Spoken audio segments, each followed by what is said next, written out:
Bonjour et bienvenue, c'est Bertrand, de la Fondation Magister, l'école des héros du monde réel, pour le deuxième épisode de la série sur la censure et la neutralité. Ce deuxième épisode est la continuité directe du premier épisode. Je reprends là où je m'étais arrêté.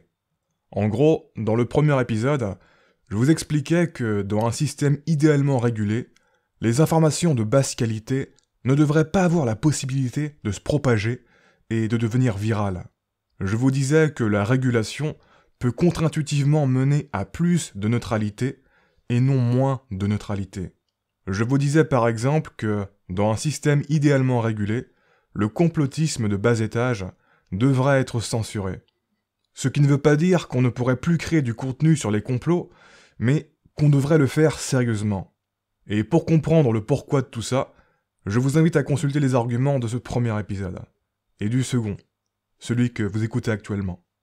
Aussi, sachez que le contenu de cette vidéo existe aussi au format article-texte, dans le premier lien de la description. Et l'effet stressant alors? Vous allez pouvoir me dire, ouais, mais de censurer le complotisme de bas étage, ça va encore plus renforcer les gens dans les théories du complot, dans la paranoïa du contrôle gouvernemental. Ça va confirmer leurs biais et leurs croyances, etc. Et puis surtout, si on censure des informations, alors les gens vont trouver des moyens de contourner. Autrement dit, ça correspond plus ou moins à ce qu'on appelle l'effet stressant, qui caractérise une volonté de censure qui se retourne contre elle-même. Et du coup, pour vous répondre, je pense que oui et non.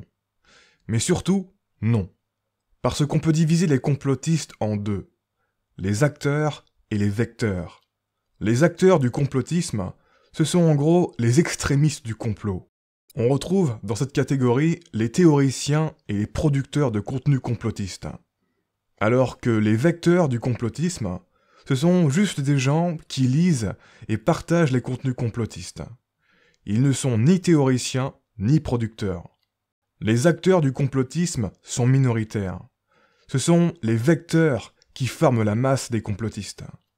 Et je pense que l'effet d'une censure généralisée serait très différent sur les acteurs et sur les vecteurs.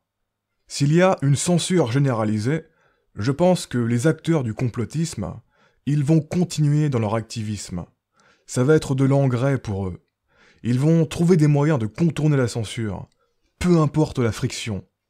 Mais j'ai envie de dire, on s'en fout de ces personnes-là. Ces personnes-là, elles sont peu nombreuses. Et à elles seules, elles ne suffisent pas à propager le complotisme de bas étage. Avec des personnes comme ça, tout ce qu'il y a, c'est des petites niches insignifiantes. Les personnes qui propagent le complotisme de bas étage, et qui en font quelque chose de plus mainstream, ce n'est pas elles. Non, ce sont la masse des vecteurs. À savoir des personnes qui sont individuellement beaucoup moins durablement engagées dans le complotisme que les acteurs, mais qui consultent et partagent quand même le complotisme de bas étage sur les réseaux sociaux. Et bien que ces personnes soient beaucoup moins engagées que les acteurs, le fait qu'ils soient très nombreux fait que c'est eux qui rendent le complotisme mainstream. Mais ce qu'il faut bien comprendre, c'est que ces personnes-là, les vecteurs, la seule raison pour laquelle elles sont actives dans le complotisme, c'est parce que les idées des acteurs du complotisme arrivent régulièrement dans leur environnement. Si les idées complotistes de bas étage n'étaient pas dans les rayons du marché d'Internet, ces personnes n'auraient pas d'elles-mêmes cherché à rentrer là-dedans. Et elles n'auraient pas développé une attitude aussi tranchée si elles n'avaient pas entendu toutes ces désinfos qui sont là à cause de l'absence de régulation. Elles ont été passivement infectées par l'environnement commun. C'est-à-dire que c'est parce que ces idées sont super virales et accessibles sur Internet, et souvent parce que quelqu'un de leur entourage leur a partagé des idées complotistes facilement accessibles, directement sur leur compte de réseaux sociaux ou sur leur compte mail, qu'elles ont elles-mêmes à leur tour pensé à ces idées et partagé ces idées sur leur réseau. C'est l'exposition passive dans des lieux communs et l'absence de friction qui les a fait être pris dans la vague. Ce sont des victimes de la qualité des courants communs. Si les courants communs changent de qualité, ces personnes vont probablement finir par passer à autre chose et penser à autre chose. D'une certaine manière, c'est très similaire à la pandémie du Covid. Sans Internet et surtout sans les réseaux sociaux, c'est juste impossible que le complotisme devienne pandémique. C'est ça qui donne de l'exposition et donc de la viralité au complotisme. S'il fallait aller sur des sites de niche obscure pour être exposé à du complotisme, mais personne ne serait infecté. Il y aurait beaucoup moins de vecteurs. Alors que là, avec les réseaux sociaux, on peut potentiellement le choper partout. Comme le Covid. Encore une fois, avec le complotisme, on est très souvent à l'opposé de la pensée libre. Beaucoup de gens deviennent progressivement complotistes sans aucune intention initiale d'être exposés à des médias de ce type. Les premiers contacts se font de manière fortuite, sans aucune volonté initiale, juste parce que ces contenus deviennent viraux. Et c'est seulement après plusieurs contacts avec des médias complotistes que ces personnes se transforment en drones du complotisme, qui là vont délibérément chercher ce genre de médias et les partager. Autrement dit, sans cette accessibilité outrancière, ces personnes ne seraient jamais rentrées sérieusement là-dedans. De plus, souvent, elles ont très peu de compétences informatiques, ces personnes. Donc, même s'il y a la possibilité de contourner la censure, elles ne vont probablement pas faire l'effort de trouver des moyens techniques pour la contourner. La moindre friction peut, je pense, suffire à les faire décrocher. Elles vont passer à autre chose et penser à autre chose. Elles vont trouver un autre passe-temps. C'est dire le rôle crucial que joue l'absence de friction dans la viralité de la désinfo. Et par l'absence de friction, je veux dire l'accessibilité de ces désinfos dans les endroits communs, où les gens vont par habitude. Facebook, YouTube, Twitter, mail, etc. Rien que de devoir aller sur un site spécifique au complotisme pour accéder à ces désinfos, ça rajouterait une petite friction suffisante pour faire décrocher une énorme partie des gens qui sont pris dans la boucle. Alors s'il faut installer un VPN ou autre pour accéder à ces désinfos, mais le nombre de personnes qui vont décrocher, il est gigantesque. Il n'y a vraiment que les plus addicts qui vont rester. Et surtout, le nombre de nouveaux convertis sera drastiquement diminué. Parce que les nouveaux, actuellement, ils entrent à partir de ces canaux généraux. Si les canaux généraux ne sont plus une porte d'entrée vers ce type de désinfos, il y aura quasiment plus de nouvelles personnes à être converties. L'analogie de la galette des rois. Pour imaginer les choses, imaginez la désinfo complotiste comme de la galette des rois. Bon, je ne connais pas précisément la corrélation entre la consommation de galettes des rois et son exposition dans les rayons des magasins. Mais je suppose qu'elle est extrêmement forte. C'est-à-dire que les gens consomment massivement de la galette des rois quand elle est bien exposée dans les rayons des magasins, autour du mois de janvier, et cesse pratiquement automatiquement quand elle n'est plus exposée dans les rayons. Alors oui, il va y avoir des rares personnes qui vont activement essayer d'en chercher et d'en dénicher, une fois que la galette des rois ne sera plus en rayon, pour continuer à en profiter tout le long de l'année. Mais ils vont être extrêmement minoritaires, et du coup, je pense que le schéma serait assez similaire en cas de disparition de la désinfo complotiste des gros rayons de l'internet. Seuls les acteurs du complotisme continueraient à la rechercher, mais la plupart des vecteurs du complotisme lâcheraient l'affaire et passeraient à autre chose, sans même regarder en arrière. On rigole des chats qui se mettent à chasser le moindre objet que l'on fait gigoter devant leurs yeux, puis qui passent complètement à autre chose dès que l'objet disparaît de leur champ de vision, et enfin qui se remettent à le chasser quand on le fait réapparaître et gigoter à nouveau, etc. Mais pourtant, on est nous aussi vraiment pas si loin que ça de ces dynamiques comportementales. Comme je vous le disais dans l'épisode 210, la raison pour laquelle quelque chose nous fait envie, nous intéresse et nous reste dans la tête, ce n'est pas tellement parce que cette chose-là nous fait particulièrement envie ou nous intéresse particulièrement en soi. Non, c'est parce qu'actuellement, c'est l'une des seules choses vraiment excitantes à être activée dans notre conscience. C'est parce qu'on n'a pas conscience des autres choses qui pourraient également nous faire envie et nous intéresser. Et que donc toute notre énergie mentale se verse dans cette envie/intérêt-là. La vérité, c'est que c'est incroyable à quel point on peut décrocher facilement de quelque chose quand quelque chose d'autre de plus brillant rentre dans notre champ de conscience. L'intérêt descend d'un coup. Et de la même manière, c'est incroyable à quel point on peut accrocher facilement à quelque chose quand ils rentrent dans notre champ de conscience. C'est également pour ça que parfois, on se rappelle subitement d'un truc excitant qu'on avait oublié qu'on devait faire, on se le revisualise, et pouf, ça nous décroche de ce qu'on faisait, et ça déplace notre énergie dessus. De la même manière, c'est pour ça que quand quelque chose gagne en excitation, ça se fait au détriment des autres choses qui perdent en excitation, au point d'être laissé de côté sans difficulté. Donc, j'insiste, si les médias de désinfo cessaient d'arriver dans le champ de conscience des personnes vectrices du complotisme, et de nourrir leur attention et leur intérêt, à travers leurs réseaux sociaux et compagnie, eh bien, il y en a énormément qui décrocheraient et passeraient à autre chose. Et pour beaucoup, sans même regarder en arrière. Pour énormément de ces personnes, il y a tout un circuit d'habitudes qui dépendent de l'environnement. Si cet environnement change, ces habitudes tomberont avec. Et pour en finir sur l'effet stressant, il faut bien comprendre que l'effet pervers, il y en a déjà un gros qui s'applique sur la non-régulation. Il est très similaire à l'effet pervers de l'efficacité des vaccins en fait. Plus les vaccins sont efficaces, plus on perd la peur des maladies infectieuses, et plus la peur se transfère sur les effets secondaires des vaccins. Autrement dit, les gens se focalisent sur les effets secondaires des vaccins et leurs problèmes, parce que les vaccins fonctionnent, et donc font disparaître la réalité des maladies.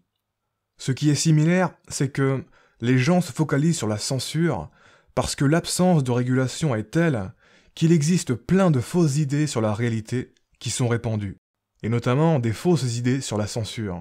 Quand les gens sont nourris de trames narratives qui déforment la réalité, eh bien pour eux, la réalité n'est plus la réalité.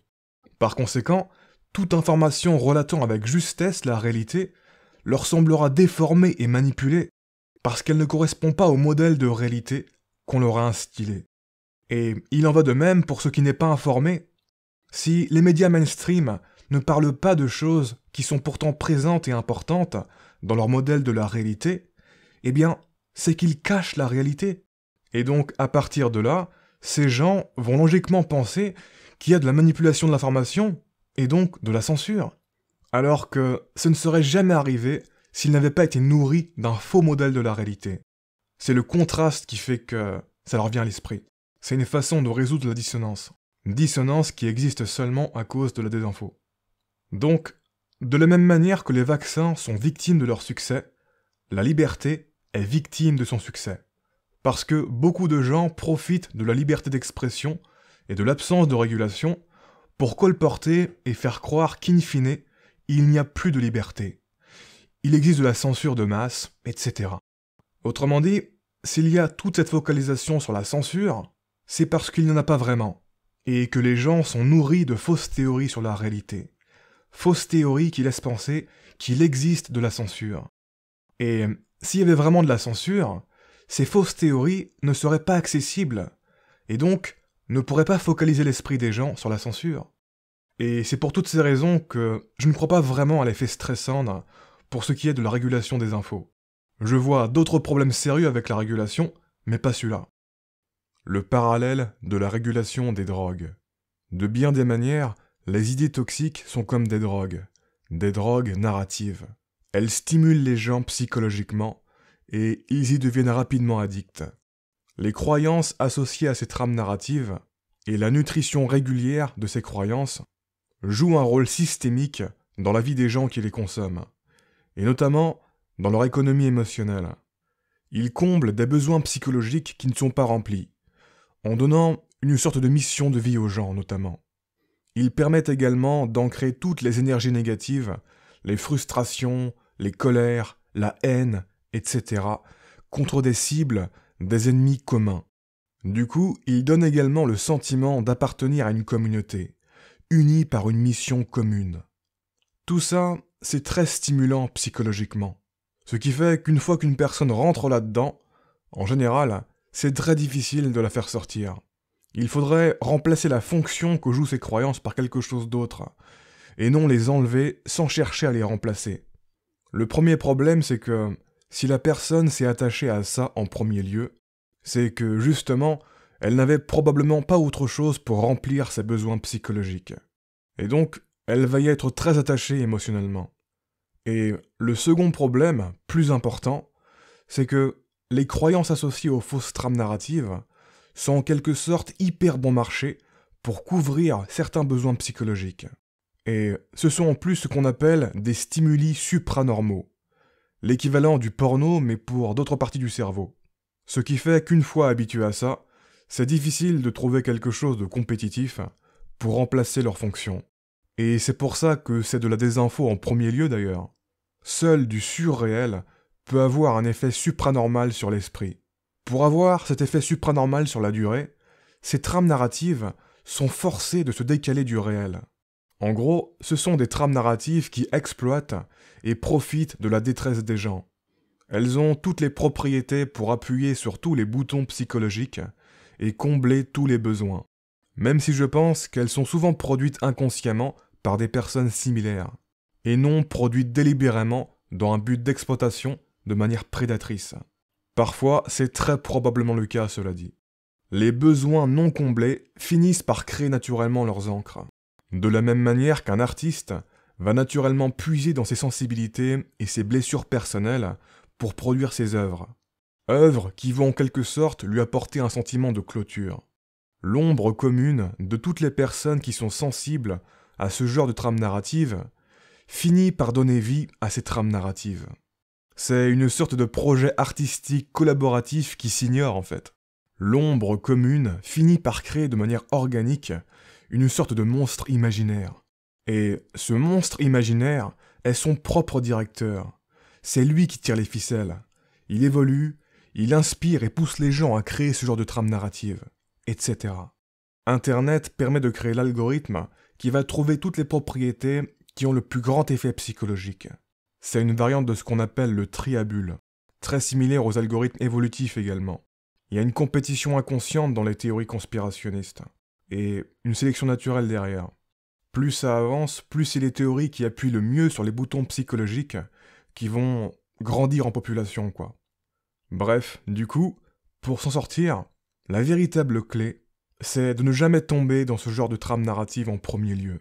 Étant donné que ces trames narratives vont évoluer pour appuyer fortement sur les boutons psychologiques des êtres humains, beaucoup de gens sont logiquement juste trop sensibles à ces trames narratives suprastimulantes pour pouvoir résister rationnellement. Non, ils vont devenir rapidement accros, et dans la dynamique dans laquelle ils sont, ça n'apportera rien de constructif. Au contraire.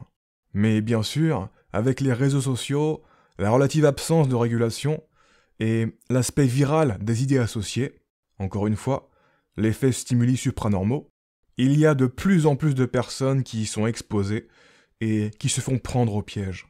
D'où la nécessité de mettre en place une régulation, et de faire quelque chose également pour l'économie émotionnelle des gens, qui est l'engrais source. Mais c'est encore une autre affaire. Encore une fois, je ne dis pas qu'on a les moyens et les capacités de mettre en place une régulation idéale. Simplement qu'on ne va pas pouvoir convaincre rationnellement les gens de s'éloigner de ces trames narratives. Je vous expliquerai pourquoi à la fin de cet épisode, mais je ne crois pas que la régulation est nécessaire pour la survie du système. Elle est nécessaire vis-à-vis d'autres raisons que la survie du système. Bref, du coup, comme dans toute addiction, on retrouve un processus de rétrécissement réciproque. C'est-à-dire que, petit à petit, l'addiction prend de plus en plus de place dans la vie de la personne addicte. La personne fait de moins en moins de choses, elle décroche petit à petit des activités dans lesquelles elle était engagée. Elle perd le contact avec ses relations. Tout le reste de sa vie disparaît progressivement jusqu'à ce qu'il ne reste plus que l'addiction. Techniquement, il y a un rétrécissement parallèle de l'esprit et de l'environnement de vie de la personne. Les deux se reflètent. Le rétrécissement de l'environnement auquel la personne est exposée entraîne le rétrécissement de son espace mental. Rétrécissement de l'espace mental qui entraîne à son tour le rétrécissement supplémentaire de l'environnement auquel la personne va s'exposer, qui entraîne un rétrécissement supplémentaire de son espace mental, etc., etc., jusqu'à ce que la personne ne pense plus qu'à l'addiction et à rien d'autre, qu'il ne reste plus grand-chose dans sa vie, voire qu'il ne reste plus que l'addiction, et que tout se fasse en boucle fermée. Tout le reste aura progressivement disparu de sa vie. C'est ça qui caractérise le processus de rétrécissement réciproque. Et au niveau des informations, ça correspond à une personne qui va quotidiennement ou quasi quotidiennement toujours sur les mêmes sites internet et sur les mêmes sujets. Et surtout, qui ne va jamais consulter autre chose. Son environnement d'information est rétréci.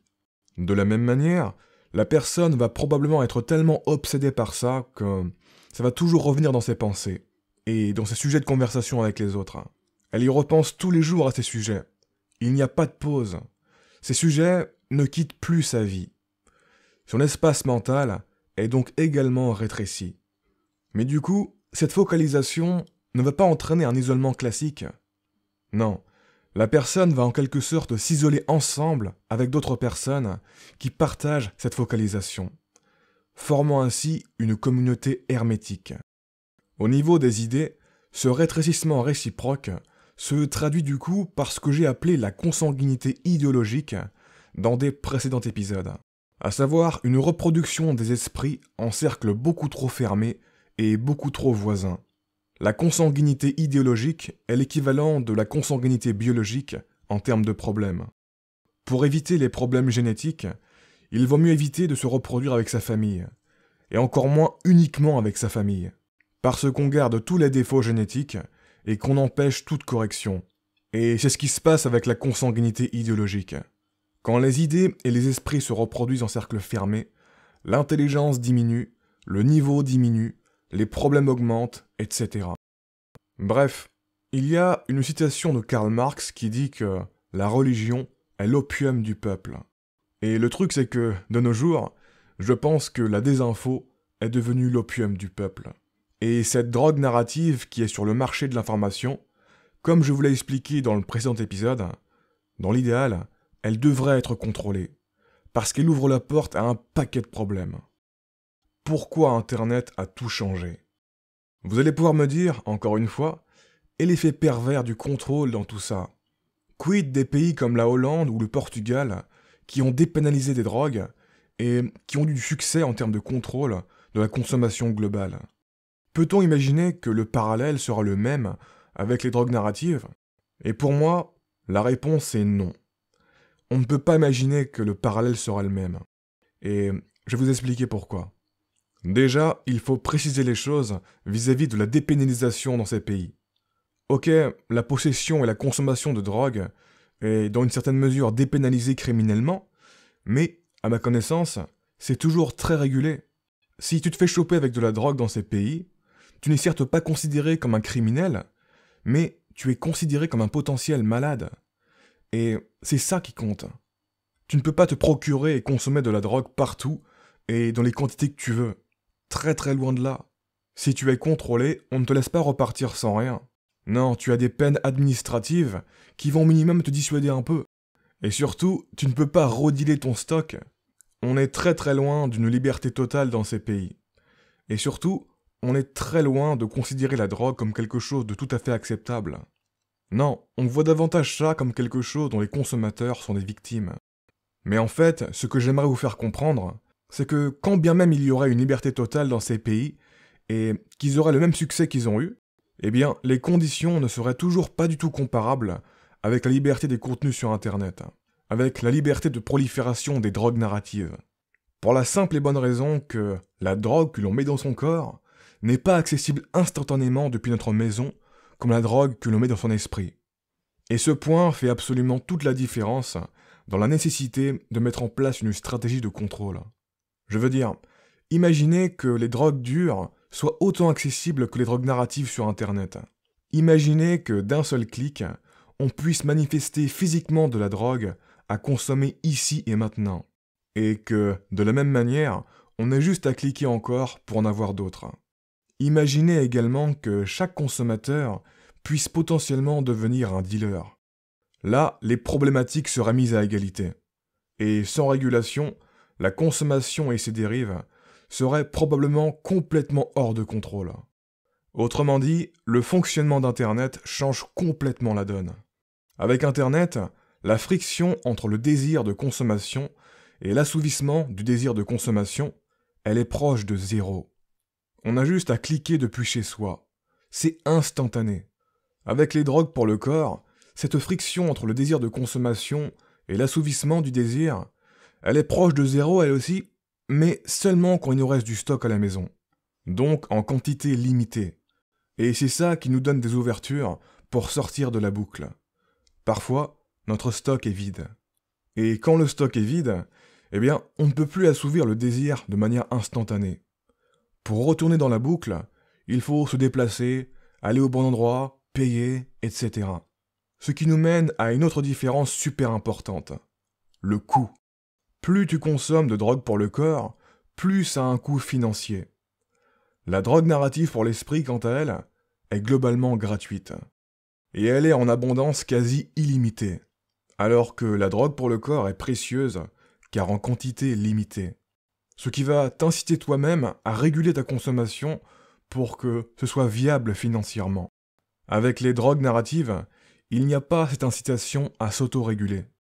Et donc, si le marché des drogues pour le corps avait les propriétés du marché des drogues pour l'esprit, si on pouvait avoir accès à des drogues dures de la même manière qu'on a accès à des informations sur Internet, la problématique de la régulation des drogues serait très très différente.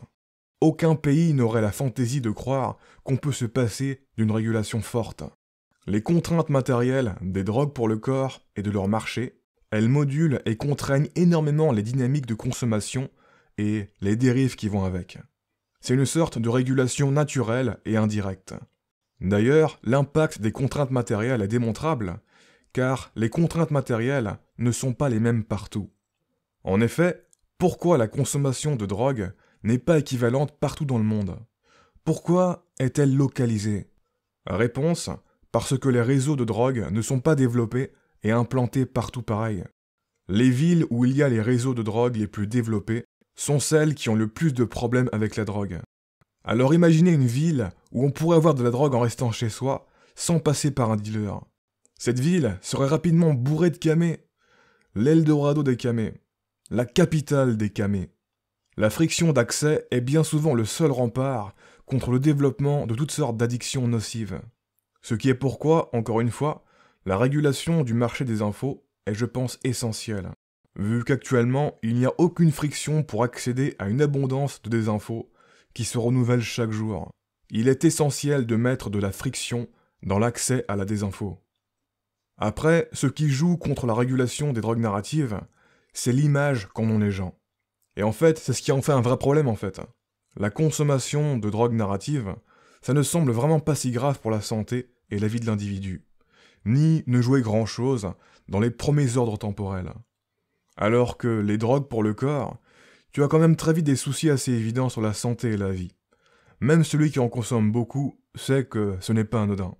Tandis que la désinfo, c'est considéré comme parfaitement anodin pour, je pense, la grande majorité des consommateurs.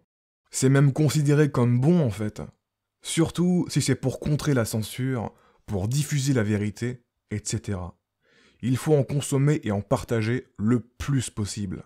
Ce qui est souvent la trame narrative associée aux drogues narratives. Autrement dit, la désinfo n'a pas l'image de la désinfo dans la tête des gens qui en consomment. Non, elle a l'image de l'info ou de la réinfo. La consommation de désinfo n'entraîne en conséquence pas de culpabilité ou de baisse d'estime de soi. Non, à l'inverse, elle entraîne de la fierté et une augmentation de l'estime de soi. Un sentiment de contribution au bien commun.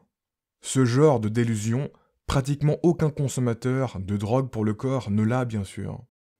Le porno et la désinfo. Et à ce niveau, on peut pour le coup faire le parallèle avec le porno, qui peut également être considéré comme de la drogue pour l'esprit. Mais contrairement à la désinfo, le porno est rarement bien vu dans la tête des addicts. Non, justement, les addicts ont tendance à s'en vouloir de consommer du porno. Ça baisse leur estime d'eux-mêmes. Ils se sentent misérables et peu fiers. Ce qui rend le porno beaucoup moins dangereux que la désinfo, c'est donc le stigma négatif associé au porno, ainsi que le cloisonnement psychologique naturel du sexe. En effet, le sexe, c'est quelque chose qui est en quelque sorte rangé dans un tiroir de notre vie, et qui ne sort pas de ce tiroir.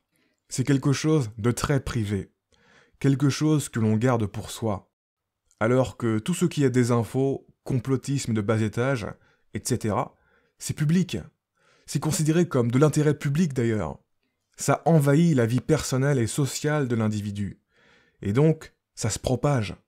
Le porno, ça a un effet plus ou moins inversé.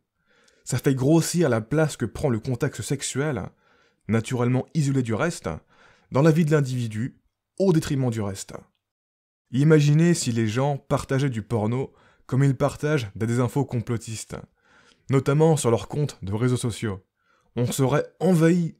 Et le problème du porno sur Internet serait d'autant plus sérieux qu'il ne l'est déjà actuellement, parce que les gens qui veulent s'en débarrasser ne pourraient pas s'en débarrasser. Ils seraient constamment exposés à du porno par leur environnement. D'ailleurs, la différence entre les drogues narratives et les drogues pour le corps, finalement, c'est un peu la même différence que celle entre le porno sur Internet et le porno avant Internet. Internet a permis au porno de se répandre de manière exponentielle et d'enlever toute friction dans l'accès au porno. Et c'est ça le problème qu'il y a actuellement avec le porno.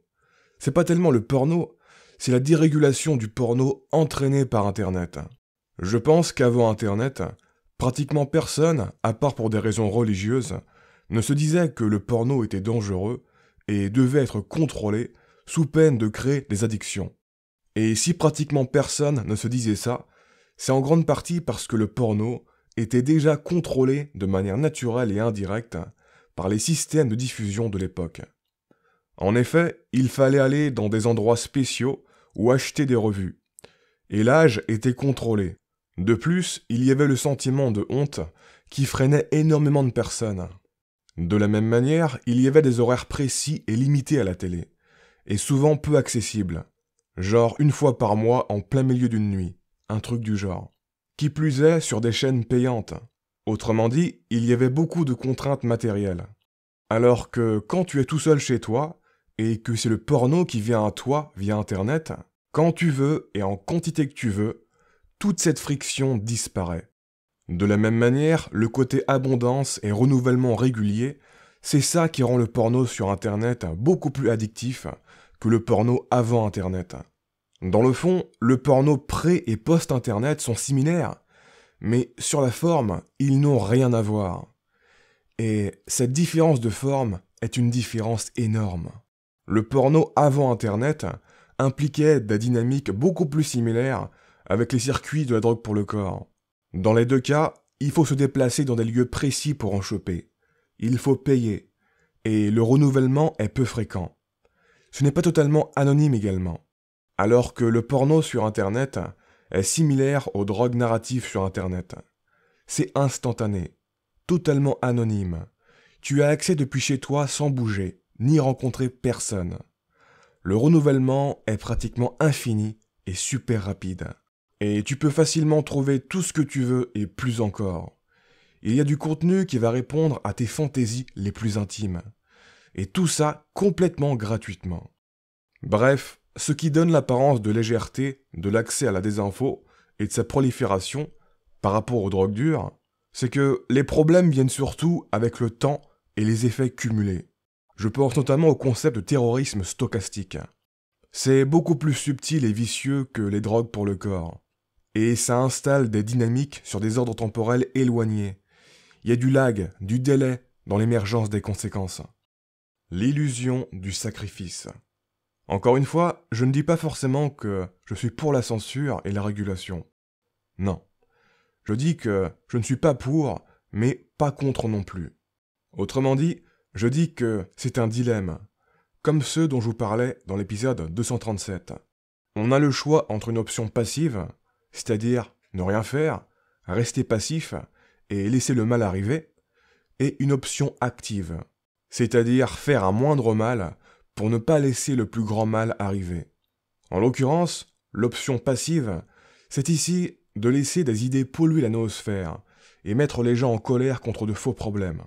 Et l'option active, c'est de sacrifier certaines libertés pour mettre en place une régulation des mauvaises idées.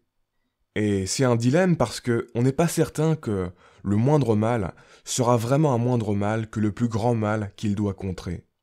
Cela dit, beaucoup de personnes se méprennent sur ce qui fait que c'est un dilemme. Notamment, ils ont cette idée que retirer la liberté et la neutralité, c'est vraiment grave, sans réaliser que la liberté et la neutralité qu'ils imaginent exister maintenant, elles n'ont en fait jamais existé. Ce sont des illusions. Comme je vous le disais dans l'épisode précédent, la plupart des plateformes certifiées sans censure, dédiées aux penseurs libres, elles sont remplies de contenu qui n'a rien d'original et qui va grosso modo dans le même sens. Ces fameux penseurs libres ne réalisent donc pas qu'ils pensent tous la même chose, et donc qu'ils adoptent les mêmes croyances de seconde main et non leurs propres pensées. Ils ne réalisent pas que si leurs sujets de discussion sont censurés sur les plateformes mainstream, ce n'est pas pour contrer la pensée libre, mais justement pour contrer la pensée non libre.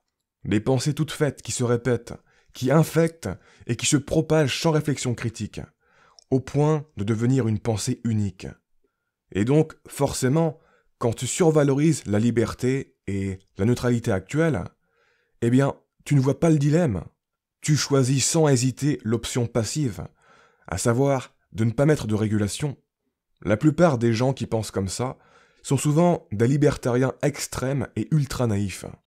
Les libertariens extrêmes refusent de sacrifier leur libre arbitre absolu, libre arbitre qu'ils survalorisent et donc qui leur paraît vraiment précieux. Ils refusent toute forme de contrainte qui réduit leur liberté individuelle. Donc, évidemment qu'ils sont contre la censure et la régulation du marché des idées. Le souci, c'est que, comme ils survalorisent leur liberté, ils ne mettent pas des choses qui existent vraiment dans la balance. Autrement dit, ce n'est pas qu'ils refusent de sacrifier leur libre arbitre absolu. Non, c'est qu'ils refusent de sacrifier leur illusion de libre arbitre absolu, ou leur impression de libre arbitre, si vous préférez. Alors qu'encore une fois, si on analyse comment les gens arrivent sur les contenus, si on analyse la dynamique, on est très loin de trouver un processus libre et rationnel. Bien au contraire, comme je vous l'ai expliqué dans le premier épisode, on retrouve une forme de dictature de l'attraction sensorielle. Les gens n'ont pas vraiment le choix, parce que ce qu'on leur propose et qui capturent leur sens, ce sont toujours les mêmes choses, et ils s'arrêtent sur ces choses et ne vont pas consulter le reste. C'est encore moins équitable que les expériences classiques de dilemmes moraux, car dans les expériences classiques, ce qui est sacrifié est une vraie personne, alors que là, c'est une perception illusoire, une valeur J mal placée. Le coût d'opportunité. Dans un monde idéal, on évaluerait toutes les positions du marché des idées pour se faire un avis avant de prendre soi-même une position. Et on ne se laisserait pas influencer par les premières positions que l'on évalue dans notre évaluation des dernières. Mais en pratique, quand notre esprit commence à s'engager dans une position, ça a tendance à prendre toute la place, toute notre attention, et nous couper toute envie d'évaluer objectivement d'autres positions.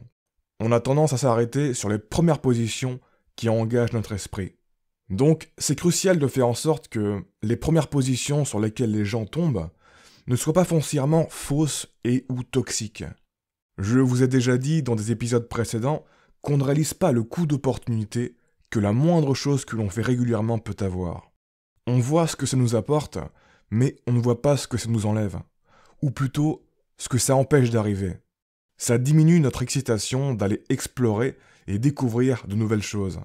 Confère rétrécissement réciproque. Comme si notre système de GPS mental se fermait et ne cherchait plus autant à trouver de nouveaux chemins intéressants. Nos ressources sont extrêmement limitées. Le nombre de choses que l'on peut intégrer dans notre vie sans saturer nos capacités, il n'est pas si élevé que ça. Certainement pas aussi élevé que le nombre de choses qui sont accessibles à notre époque d'abondance. Donc, le coût d'intégration d'une chose, il est énorme. C'est important de ne pas avoir d'intérêt à la fois régulier et inutile. Il y a tellement de choses intéressantes, d'opportunités de développement, etc., pour lesquelles vous n'avez pas d'intérêt actif, pour lesquelles vous êtes mentalement passif. Alors que ce serait une bonne chose d'avoir des intérêts envers ces choses-là. Ça vous pousserait à faire avancer votre vie.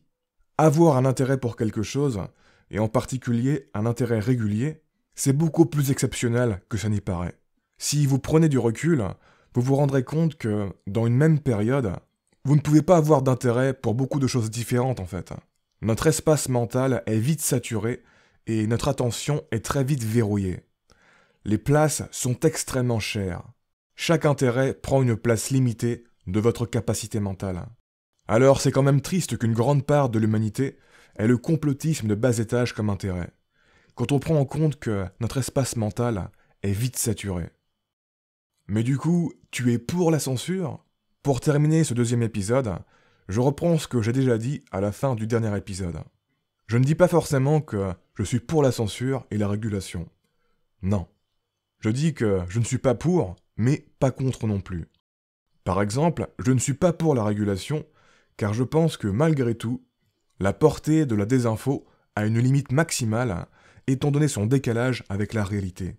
Comme je l'ai mentionné dans l'épisode précédent, même si les personnes sujettes à la désinfo ont tendance à avoir la main très lourde sur le partage, et donc à inonder Internet, la propagation de leurs conneries est limitée par leur absurdité. À un moment donné, il ne reste que des personnes dont l'esprit va être suffisamment imperméable et même repoussé par la désinfo. Si on considère la désinfo comme un virus, augmenter la quantité d'une même qualité de ce virus est inefficace pour pénétrer les cerveaux qui dépassent un certain degré de raison. Peu importe la quantité, le système immunitaire mental de certaines personnes ne se fera pas avoir. Justement, à l'inverse, il va apprendre à repérer plus efficacement la désinfo. Donc, grâce à Internet et au partage, les désinfos remplissent très vite la capacité maximale de leur bassin. Mais après, c'est fini. Elles ne peuvent pas gagner plus. Le niveau moyen de la désinfo est tellement bas que cela crée une frontière virtuelle. Autrement dit, la nature du mouvement de la désinfo filtre énormément à la fois positivement et négativement. Si une personne a les bonnes valeurs J, elle va être happée direct. Mais sinon, elle va être repoussée. Par conséquent, si on ne fait rien en termes de protection et de régulation, il est très probable que le système s'en sorte sans trop d'accrocs. C'est triste pour les personnes qui vont se faire bien toucher et pirater par le virus de la désinfo, mais le système n'est pas en danger d'être complètement vérolé. On peut avancer que la régulation est nécessaire pour endiguer efficacement le problème de la désinfo, mais on ne peut pas vraiment dire qu'elle est nécessaire pour la survie du système. Et donc, c'est une raison de ne pas être pour la régulation. Une raison de penser qu'on peut s'en passer. Bref, je ne suis également pas pour la régulation, car je pense que ça déporte juste le problème. Sans éducation et sans changement du terrain émotionnel et valorgique, les gens vont perdre leur temps avec autre chose. Je pense donc que c'est le genre de sujet sur lequel il est raisonnable d'être divisé, de reconnaître qu'il y a des gros problèmes des deux côtés, et non d'être naïvement pour ou contre. Autrement dit, je dis que c'est un gros dilemme de censurer ou de ne pas censurer des idées dans le marché des idées. Contrairement à ce que beaucoup pensent. Il n'y a pas une option qui est beaucoup mieux que l'autre. C'est de la fantaisie de penser ça. C'est un dilemme, comme ce dont je vous parlais dans l'épisode 237. Et donc, en fait, cette série, elle est à prendre comme une ouverture au problème de l'absence de régulation. Ce n'est pas tellement une série pour dire qu'il faut mettre telle ou telle régulation, mais une série pour faire réaliser que l'absence de régulation est beaucoup plus problématique qu'on ne l'imagine naïvement. Au mieux, l'absence de régulation du marché des informations est le meilleur pire système en fait. Mais en aucun cas c'est un système sans gros problèmes et gros défauts. De la même manière que la démocratie est au mieux le meilleur pire système par rapport aux autres. Je vous invite à lire le livre Democracy for Realists pour en savoir plus là-dessus. Notamment pour faire tomber des idées fantaisistes et naïves sur la démocratie. Et du coup, ce n'est pas pour dire que la censure et même la régulation ne posent pas elles aussi leur lot de problèmes. Bien sûr qu'elles en posent des problèmes. À tel point que je doute qu'on puisse arriver à mettre en pratique un système de régulation à la fois généralisé et idéal sur Internet. C'est un doux rêve. Déjà, ça demanderait des ressources monstres, ça freinerait tout. Ensuite, comment déterminer la limite entre ce qui passe et ce qui ne passe pas ? C'est beaucoup plus délicat et complexe que sur le marché financier, et beaucoup plus sujet à interprétation. Comment éviter les dérives ? De censurer des innocents notamment. Et qui serait en charge de la censure ? Comment éviter la corruption, l'incompétence, etc. Les dérives actuelles de la cancel culture sont d'ailleurs une indication des dangers de ce genre d'approche. Même si, personnellement, je suspecte que les problèmes de la cancel culture et les problèmes de la désinfo sont deux faces de la même pièce, qui se polarisent mutuellement. Bref, il faut pas se faire de fantaisie. Si on parvient à mettre en place un système de régulation généralisé, il ne sera probablement pas du tout idéal. Et donc, on devrait éviter pour pas faire de la merde. Mais cela dit, je pense qu'on peut trouver un bon compromis. À savoir de laisser tout ouvert comme c'est actuellement, mais de forcer à rendre des comptes les personnes qui sont relativement populaires et qui colportent de la désinfo depuis longtemps, sous peine d'être retirées des plateformes communes. Il y a un risque non négligeable de division de la population qui est à prendre en compte, mais je pense pas qu'il soit différent de ce qu'il est actuellement. Vous allez me dire également, ça existe plus ou moins déjà, ce genre de mesures. Mais non, actuellement on peut s'en sortir trop facilement et pendant trop longtemps. Et ces colporteurs populaires sont je pense responsables de l'ampleur que peut prendre la désinfo. Donc les empêcher d'être présents dans les flux communs, c'est déjà pas mal comme dépollution. Et ça permettra peut-être aux gens de prendre le partage d'infos moins à la légère. Encore une fois, il ne s'agit pas d'épingler les gens à la moindre des infos, mais d'épingler ceux qui font ça depuis des années et après avoir été clairement avertis des problèmes. Ceux pour qui c'est pratiquement un fonds de commerce, et pour lequel le doute n'est plus permis. Et sur ce, voilà qui close cet épisode. Je vous mets en dessous en commentaire des liens de vidéos et articles associés à ces sujets, et sinon, comme d'habitude, je vous invite à vous abonner si ce n'est pas déjà fait, à partager cette vidéo et laisser un pouce bleu si vous l'avez apprécié, ça m'aide pour la visibilité. Quoi qu'il en soit, je vous remercie de m'avoir écouté jusqu'au bout, et je vous dis à très bientôt pour la prochaine vidéo.